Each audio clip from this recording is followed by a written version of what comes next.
Sentinels are the biggest fan base in Valorant, and the second of which is, of course, Sentinels haters. Now, with that comes a lot of expectations, and they've been able to attain them in previous years, right? Masters, trophies, 10s on the team, giving them that level of clout. But after this era, right, with no 10s and no Zekin, there were concerns on how they would respond, and to be honest, it's not been great, right? This is a team that only won one game in kickoff, that being against EG, and without the star power of years past, they also made a major role issue. Narrate was forced onto the hard entering Waylay, and while he is a good player, he is not a good Waylay. It was horrid. So when they had one more game to go, facing elimination if they lost, they had a choice to make. They could dig the grave deeper and try and force Narrate onto Waylay again, or they could make the right step, knowing that even if they made the correct role swap, they probably still lose due to people's being inexperienced on that role. They still made the right choice. In this video, not only are we going to talk about how Sentinels did bomb out of kickoff with only one win, but the steps that they made in this last game that could make them have a lot brighter of a future in this game. I'm Lionzblade. I'm trying to hit 10k subscribers by my birthday in like a month-ish, so hit that subscribe button. It means a ton to me, and we're on track to hit it, so go ahead, hit that subscribe button, and let's get into it. Now, Sentinels did lose their bonus round as expected, but now they're on a bye round, and they need to get this one. Although I do have a question for you guys. If you couldn't name 10s or Zekin, what Sentinels player would you say is the most influential in all of Valorant? Let me know in the comments below. I was just thinking of this, and obviously Zekin and 10s are the two easy answers, so I'm eliminating them. Let me know why in the comments below. Anyways, Narrate gets first blooded here. He went 8-4 in first bloods, first deaths. So he definitely made up for the fact that he did seem to get first blooded a lot on the attack, but Sentinels are actually able to recover decently well. Obviously, the biggest thing in Bind is planting and plant denial. If you're able to deny the plant, then you're probably going to win. If you're able to get the bomb down, then you have a decent chance of winning as well. That's the biggest part of this map. So there's a lot of utility that has to be brought out before you can actually plant. You'll see a lot of times people have to tap 4 or 5 times to get all the post-plant utility out. For example, if you look at Lev, as you see both mollies come in, they also would, you assume, be able to seize the bomb as well. There's a bunch of post-plant utility in every bind comp because of what the goal of the map is, which is to deny that plant on the A or B bomb site, wherever they may end up going. Now, with Leviathan having 4 players here, a 4-on-4 on site is going to favor them. However, when Sentinels are eventually able to actually get bomb down, it comes down to a couple of things. And the first part of the post plan is really good.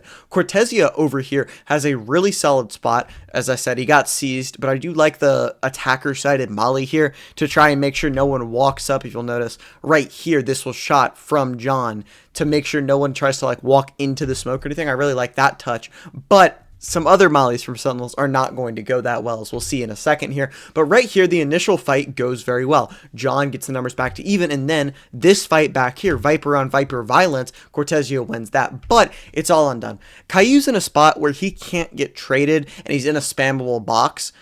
So it's just kind of cooked, I'm not going to lie to you. There's nothing he can really do. His teammates can't swing for the trade, and he can get spammed, so it's just nothing, and it turns back into a 3v3. I mentioned some suboptimal molly placement that for some reason you don't get to see, apparently. There we go. All right, the molly lands here, which, so this is a little bit of the pro analysis I can give you guys. You want the molly to land all around the spot, like all around it, so they're not able to actually defuse it. So next time, use that in your ranked games. And then the fights just do not go Sentinel's way at all. King, I think, is a very, very, very good fragging IGL. A lot of people forgot because last year the team was not that great, especially the earlier iteration where they were switching IGLs. But he is a good fragging IGL, does a great job there to take the round for Leviathan. I'll be the first to admit that this round is not the best example. As you can see, Sato uses the Waylay utility to go ahead and get the Brim ult slow kill onto Cortezia, but I think the role swaps are going to be good for Sentinel. I think that Narrate he's a good player, but he's not able to shine on Waylay. You have to have a certain play style to be able to play a good Waylay. Narrate didn't have it, but he's able to shine on the chamber.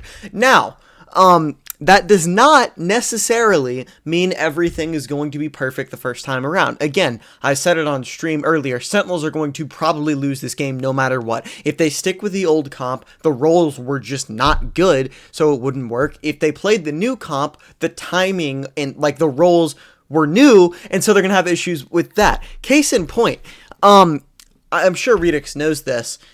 If your teammate's flashing for you, generally, just general rule, you're going to want to peek after it. Another general rule, you probably don't want to swing into a Viper Molly out of a Viper Orb. Again, just not going to go too well. But again, I think that that's the type of thing that gets cleaned up with time on the rolls, right? With time, with that, and also just, it's a general mistake. I mean, that's a mistake no matter what agent you're on. But I also think that part of it, you could argue, is entry duelist, blah, blah, blah. You know, he's not used to being the one to do that necessarily. He's been playing a lot of Yoru before this, so there is that to it. Sentinels then just get, demolished on site. There's no sugarcoating that either. Narrate is blind and then dies, and it's not that great on site. Listen, they lose their fights. There's no, sugarcoating it on that. And Leviathan make it 4-2. I would also like to say that Leviathan are a team that were billed as the Latin American super team in the preseason. Now, granted, they are in the lower bracket, but those games came with a sub, and part of that is because of Neon. Look at this. Pushing down B-Long with the op to get the first blood there. Just beautiful stuff. There's a reason that Lev were willing to play with a sub that screwed up all their roles just so they could have Neon in this stage. That's how good he is. Even when Sentinels get this advantage, as you can see here, it's undone by blows, just knowing where to spam, getting that good spam, making it a 3v3, and then again, all these guys on Leviathan are mechanically insane. All of them are guys who can take over a game and win these individual gunfights there. I would also like to add that this makes Leviathan's coach relive his high school days. Apparently he bullied kids because he just starts going, give me your lunch money, give me your lunch money. So I'm happy for him. Sentinels got a really nice win streak going on defense, I think, to a bunch of reasons. I can't show as many rounds as I would like to because there's overtime, and I think the video needs to be in a 10 to 12 minute range. But if you guys want longer videos, like 20-minute videos, let me know in the comments. It's up to you guys. I would like to do this for as much as you guys would like me to do this. But I think it was a combination of them looking a lot more comfortable on their roles defensively, and also a tiny bit of Leviathan being less, I think, comfortable on the attack. Now, it does make sense if you think about it. For example, this bait setup is not something that Sentinels were really looking to do with Narrate, where you would, as you'll see back here, have the op shot, then the TP after the Prowler. And so then, Lev, they've already Prowler. They're not thinking of this area here at all. Redux, back here, chilling, able to get 4, does a great job there of the spray control, and then gets this final kill. Just a great round by Sentinels, but they do start to lose and do it pretty quickly. Lev just ult dumped. Sentinels had him at 12-8. Now Lev used 3 ults last round to go ahead and get that 9th round. This is the round where it actually starts to become a comeback if they're able to get it. Neon, again, he's a great opper and is able to just kind of off-angle Narrate there, but he only gets legged, and that's super important because now he just transitions the op over towards B. Now, slight issue, Sato just kills Caillou there. The Odin spam doesn't even get to start. But I do want to talk about this play from Redux. He goes through TP, right? Uses almost full util, obviously no dash involved in this, but uses both pieces of utility there to get that kill. That's the type of play I don't see Narrate making. It's the type of play that Waylay enables you to make. And you need someone that's comfortable making those types of plays because, as you can see, it completely gives numbers back to even. Now, granted, Narrate's 1 HP, but it's a really good play that you're able to make on Waylay. And again, I think that the role swap, putting Redux on an agent he's clearly more comfortable with than Narrate was, is going to, long term, be a huge thing. So don't despair, Sen fans. You weren't doing anything in kickoff, even if you won this game. But once they head towards B, Narrate, as I said, is put in an impossible situation. Don't get me wrong. He did really well, especially for his first kind of game on this newer role, but right here, he can't do anything. Again, great player. I think he was misused, and he ended up 8 first bloods is no joke, especially with only 4 first deaths. It's something that shows you're able to play the agent well. He tries to take timing here and just kind of doesn't hit the shot. Tries to take the timing off the eye. Can't. Whatever. 3v4, and then Lev end up pitting and have an op in the post plant, winning this round pretty handily. Now, let's go to overtime. Now, Sentinels are in overtime, and Leviathan have just a beautiful plan of attack here. Once Sentinels end up actually grouping up and going back towards A, they just wait it out, let them get the bomb down, but it cost them a player. Like I said, plant denial is so important, and this Brim Molly just proves it. King gets the Molly down, Caillou dies for this plant, right? I don't necessarily think that was his intention. I think he thought he could get away with low HP. If you presented him with the option of die to get the bomb, I don't think he's saying yes, but he might. It is genuinely that crucial to get bomb down on bind. But once Neon just swings and kills Narrate, the round is over unless someone's able to make a hero play for Sentinels, and it's not. The utility usage for Leviathan was perfect here. They Molly Redux, get him out of this area, force him to go over here with John, then they get slowed. Sato dashes on, gets the information, backs up, perfect C's used so that Spike can go around without them knowing. Bang, just beautiful utility usage here from the side of Leviathan here. Wonderful stuff. Narrate tries in overtime to be the difference maker, to be that guy, but if you'll notice the small change here in what he did versus what Neon did. Neon, when he scaled out, he slowly scaled. He scoped in and then would slowly go over. Narrate tries to take too much space all at once without scoping in. So by the time he scopes in, he's staring at a wall and King is staring at him.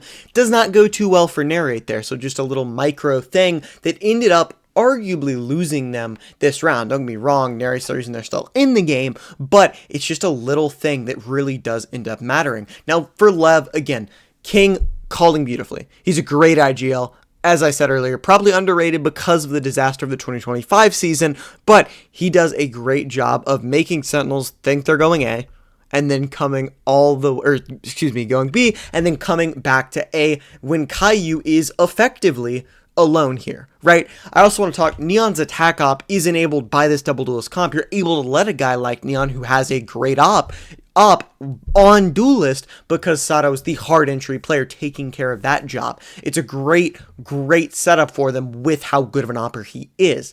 Now, as they head towards A, it is all on Caillou. Like literally all of kickoff for Sentinels is on Caillou here. He goes 1 for 1, does his job, but again, like I said, Neon able to op there. This Molly just not like perfectly perfect, and then Redux is like half of a second, not even half a second, like a quarter of a second too late with that kill on blows to deny the plant. Would have probably won them the round, and we could be talking a very different story. I don't think so. I think that Lev would have won on Abyss or just won an OT here, but Neon gets the kill and Lev are able to close it out here. Thank you guys so much for watching. Sorry for not uploading for the past couple of days. I've been lazy, but I hope to upload tomorrow as well. Make sure to hit that subscribe button, join the Discord link in the description. I'll see you guys next time. Peace.